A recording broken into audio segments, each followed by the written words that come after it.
Guillaume Meurice, Oui. qui a pas perdu sa soirée, Laurent Chalumeau, moi je vous le dis. Ben, hommage aujourd'hui, hommage à Bruno Leroux, encore un petit gars tombé pour la France, mon gars Bruno. Juste un brave mec qui voulait nourrir ses mômes. Vous vous rendez compte dans quelle époque on vit?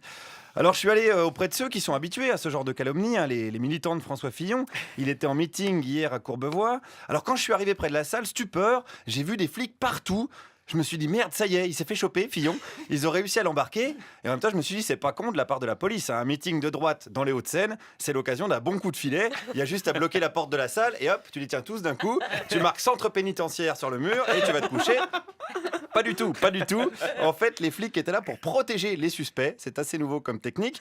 Alors j'ai pu rentrer tranquille et interroger donc les militants de François Fillon sur l'affaire Leroux. Est-ce que vous avez un petit mot pour Bruno Leroux ce soir alors?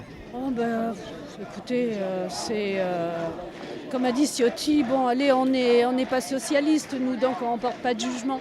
Est-ce que François Fillon va pas s'en inspirer du coup? Non mais faut pas, il y a la présomption d'innocence et puis il faut arrêter avec ça quoi. Ah oui, mais c'est un peu la même situation, c'est pour ça que je vous pose la question. Ouais, mais des fois on n'a pas envie de vous répondre. Ouais, bien sûr, beaucoup d'émotions hier, la gorge serrée, on a du mal à trouver les mots. Alors, Bruno Leroux, il a embauché donc ses deux filles, ses deux Pénélope, comme on a envie de les appeler. Mais attention, je dis attention aux amalgames. Ne mélangez pas tout. Aidez-moi à y voir plus clair. Avec de l'idéologie, d'accord? Et puis des gens qui font leur travail correctement. Ah oui, mais moi j'avais l'impression que c'était la même situation. Alors. Dites-moi quelle est Mais la... ça, c'est votre impression, c'est pas la mienne. Ah oui, mais dites-moi quelle est la différence. Ben, il y en a une énorme, c'est que des gens qui sont là uniquement pour la gamelle et qui donnent des leçons. Alors ça c'est François Fillon? Non. Ah. C'est Leroux et toute la clique, Ah, mince. socialo, bobo, ou pas bobo d'ailleurs, mais bien gras. Oui, alors attention, bien gras les socialos. Bon, si on veut partir sur ce terrain-là, attention quand même. Hashtag Gérard Larcher, j'ai envie de dire. Mais bon, élevons le débat quand même avec des élus cette fois-ci des Hauts-de-Seine. La maire de Puteaux, Joëlle Secaldi-Reynaud, était là. Oui, vous la connaissez, c'est celle qui met des amendes aux pauvres qui fouillent les poubelles dans sa ville. Et c'est celle aussi qui planque des lingots d'or au Luxembourg. On l'a appris ça grâce à des journalopes gauchias des merdias du système. Alors, Jojo, l'affaire Leroux, qu'est-ce qu'elle en pense? Moi, je suis là pour soutenir François Fillon jusqu'au bout. Et je trouve que quand même, il n'en a pas ménagé. Après, on verra. Bon, vous ça va plutôt, tout va bien? Tout va bien, tout va bien. Jusque-là, tout va bien. J'ai cru qu'il y avait une histoire de lingots d'or, c'est fini ça? Bien sûr. Écoutez, on vous en parlera. Voilà. Voilà, on va attendre. Alors, on va attendre peut-être un petit peu plus tard. On bouge pas, Joël. Dès que vous voulez en parler, vous connaissez l'adresse. Alors, en attendant, évidemment, on va quand même aller voir le boss, le caïd, j'ai envie de dire, du 9-2, Patoche. Et là, il était là. Don Balkany, de Levallois-Perret. Il était en voisin, donc, hier soir. Est-ce que lui, il a une réaction sur l'affaire Bruno Leroux? J'ai pas de réaction. Monsieur Leroux a démissionné. Sûrement, il avait de bonnes raisons de démissionner. Et puis, s'il n'a pas démissionné, c'est qu'on l'a poussé dehors. Bon, vous en avez pas marre de tous ces politiques qui magouillent quand même? vous avez raison. C'est un drôle de milieu. À qui le dis-tu, Patoche?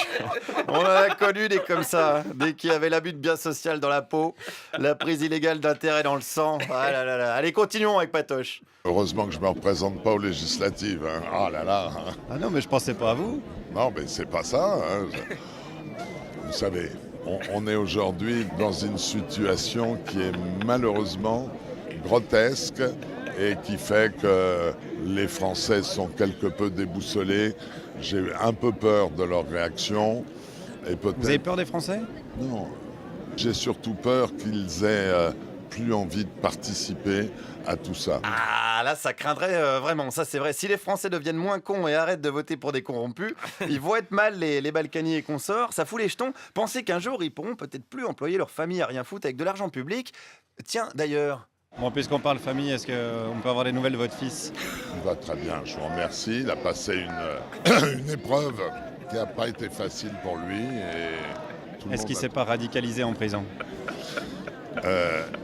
On a fait en sorte qu'il ne puisse pas se radicaliser.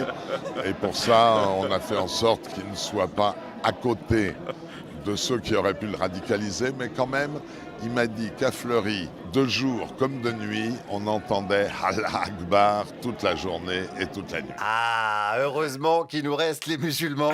On va pouvoir continuer à faire croire que le danger vient de l'islam et pas de ceux qui se gaffent de pognon et qui créent des inégalités. Espérons pour eux que ça continue comme ça encore longtemps. Inch'Allah. Merci Guillaume Meurice.